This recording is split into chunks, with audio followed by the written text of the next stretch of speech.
Okay, hello everyone. Today we're going to be talking about alcohols, ketones and carboxylic acids. Okay, so let's start off with talking about what an alcohol actually is and what that means. So alcohol is, it's a carbon chain, right? So we have carbons just like this in a chain, and then we'll have a alcohol functional group, alright? And what that functional group looks like is a hydroxyl or OH attached to one of those carbons in the chain. Alright, so I'll go ahead and put the hydrogens in here. So we have, now this one here that I'm drawing now is propanol. Alright, it's a version of propanol. Okay, so if I draw this in here. Alright, so in the previous video we looked at how we can name alkanes, alkenes and alkynes. Alright, so we know the first step is the same for alcohol. So the first step is going to be, we're going to count the number of carbons in the longest carbon chain. Alright, so in this example here, we have 1, 2, 3 carbons. We have 3 carbons, therefore it's going to be prop. The first start of the word will be prop, because remember 3 carbons is prop. The prefix is prop. Okay, so prop. Alright. Now the part that's going to change, just like with the alkanes, alkenes and alkynes, is that suffix. Okay? So we don't know what the suffix is, but we can figure it out based on the kind of molecule that we have here. So for alcohols, we have a OH group here. Right? So I'm just going to circle this part here.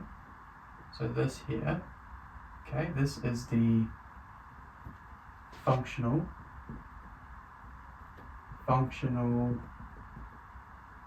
group. Alright, so that OH attached to the carbon, that there is the functional group. Okay, and that's going to determine the name of this molecule here. So we have prop, and the suffix is going to be ol. Okay, so for alcohols the suffix is ol. So it's not just ol, it's propanol. So this one here is propanol. Okay, so this part here, this is the suffix. Alright, so that there is the suffix.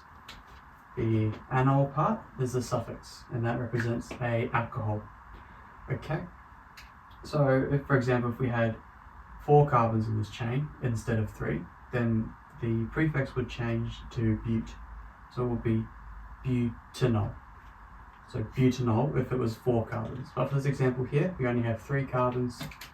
1, 2, 3. Okay, so it is prop at the start, and then the suffix is anol for alcohols. Alright, so I'll write that over here. Alright, so this table over here tells us the kind of molecule that it is.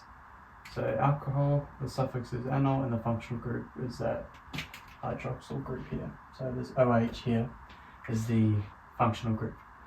Okay, so that's an example of a alcohol. Now let's have a look at ketones. Alrighty, so what we have here is a ketone. Right, what makes it a ketone is this double bond here to the oxygen. Alright, so that functional group, this part here, alright, this is the functional group.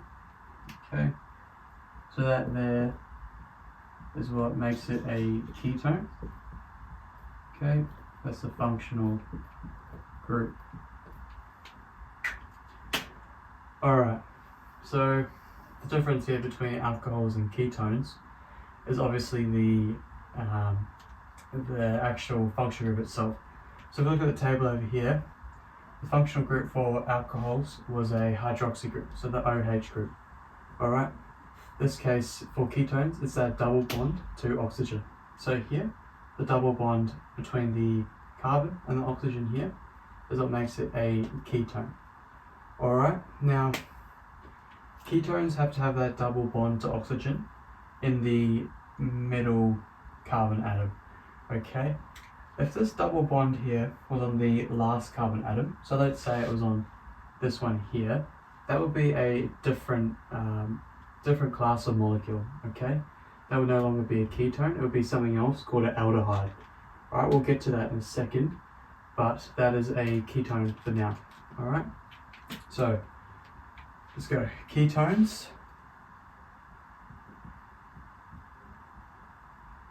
Ketones, alright? The suffix for ketones is -one, alright? So, we have 3 carbons again, so we know that the first part of the word is going to be prop. Alright, so we're going to have prop. We're going to have, just over here, we're going to have prop. Alright, and the suffix here is -one, anone, so propanone. Propanone. Alright, so this part here, there is the suffix. Alright, so we go up here now and add it to our table. Ketone, the suffix is anone. Alright, the functional group, that is C double bond to oxygen. Alright, this has to be in the middle of the atom. So I'm actually going to redraw that one, just to clarify the difference between ketones and aldehydes. Alright, so we have a carbon, carbon, carbon, alright, and this double bond here, that is the functional group. Alright, notice how it's positioned in the middle of that carbon chain, just like we have here. Alright, so that's a ketone.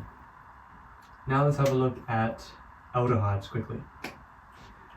Alrighty, so let's look at this molecule here now. Alright, so the naming convention is the same. Alright, we're going to count the number of carbons. We've got 1, 2, 3, 4. Alright, we know the prefix is going to be bute. Okay, bute. Bute is the first part of the word that is bute. Okay, now this molecule is a little bit different to the one we saw last time. Okay, so this is an aldehyde. The one we looked at before was a ketone. Alright, so this is going to be different because the position of that oxygen here. So this double bonded oxygen to the carbon is located on the first or the last carbon. Alright, depending on what way you look at it. It's located on one of the outside carbons. Alright, so either on the first or last carbon. Okay, so it still is that double bond to oxygen, alright, attached to this carbon here, but the position has shifted to the end carbons, alright, and that changes the class of the organic molecule here. So it's no longer a ketone, but instead an aldehyde. Alright, so I'm going to go over here, add it to our table. Okay, aldehyde.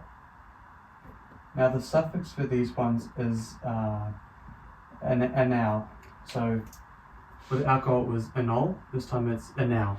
So aldehyde, alright, suffix anal, functional group, so,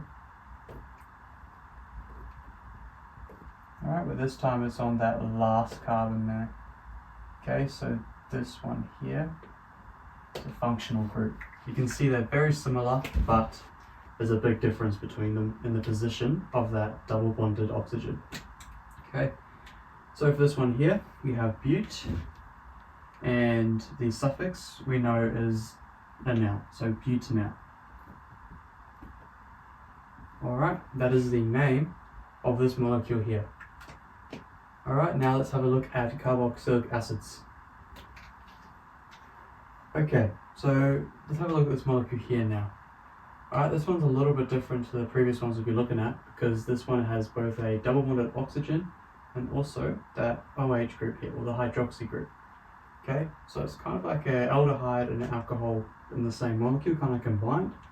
Alright, and this one has a very different name. Okay, this one here is actually a carboxylic acid.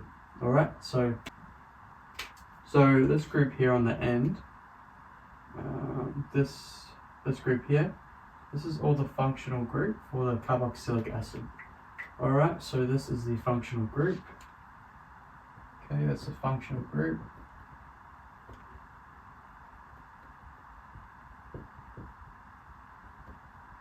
Functional group for a carboxylic acid. Okay, and the suffix for naming these is oic acid. Alright, so we have to put another word onto the end of the molecule. So let's just work through this example here. Right, we've got 3 carbons, 1, 2, 3. So the start of the word is going to be pro. Alright, so remember that table we looked at with the alkanes, the prefixes, this one's going to be prop. Okay, so we've got prop. Okay, and the suffix, a little bit longer with these acids, is enoic acid. So propanoic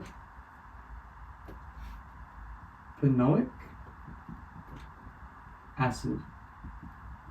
Okay, so we look at acids now. I'm just going to write acid. C acid for carboxylic acid. The suffix is oic acid. Okay, functional group of C. Okay, that's OH, and a double bond to oxygen as well. Okay, so that is the functional group for a carboxylic acid.